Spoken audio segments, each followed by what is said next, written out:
arrive at a sum greater than its parts. So, as the third decade of the 21st century began, while mine was just ending, it seemed the perfect time to reflect on my writing and thinking thus far. Select, revise, and republish some of the work that I'm most proud of from the last 9 years, while also taking the time to craft a number of new pieces, capturing the questions, reflections, and conclusions I have arrived at the end of my tumultuous 20s. Together, the collection strips back the layers of story, myth, and obfuscation obscuring so much contemporary discourse today, revealing the underlying dynamics and asking the questions. What is really going on here? Are we satisfied? Is this the best we can do? How do we build a better world? I approach these questions with a philosophy deeply influenced by Islamic liberationary theology, Black feminist civil rights activists, and the legacy of anti-imperialism, critiques of our current neoliberal world order naturally folded into the approach. I offer alternative ways of thinking about the world from the perspective of a diaspora African Muslim woman, deeply committed to the concept of justice for all, regardless of who it means I must stand against. I make space to eulogize and lament for bygone eras, but do not let my nostalgia hold me back from facing forward into our future and marching determinedly into it.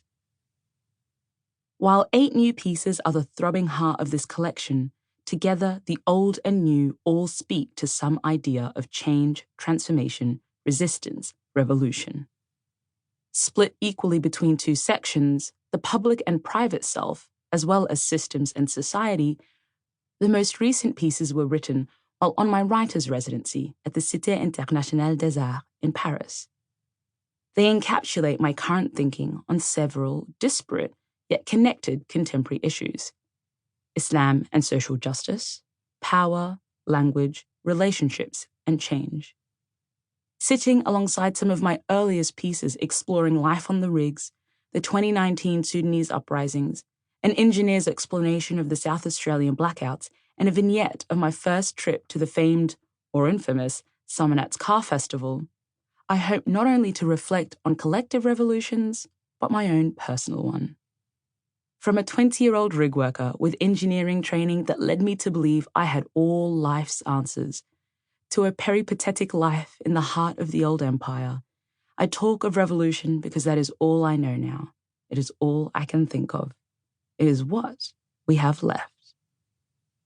I hope you will consider my offerings deeply, that you will think them through and discuss them with those around you, that they challenge and affirm you and inspire you to continue believing a better way is possible and help in some way to imagine how you can be a part of it. Insha'Allah.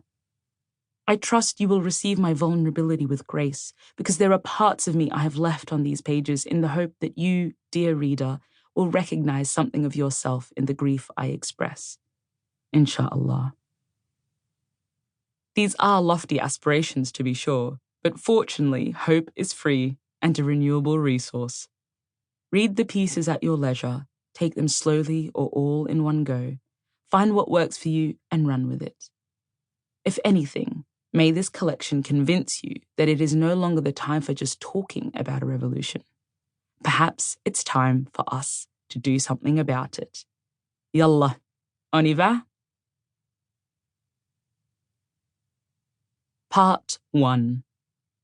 The Private and Public Self.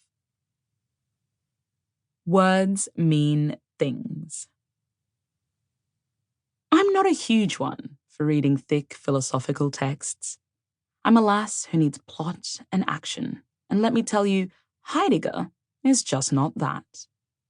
But, for better or for worse, a few of these 20th century European philosophers did produce some useful ideas for making sense of the world. Against my better judgment, I have occasionally fallen into a Wikipedia-induced whirlpool, swimming in hyperlinks, exploring the web's depths for ever-elusive illumination. So it came to pass one balmy afternoon with my guy, Ludwig Wittgenstein.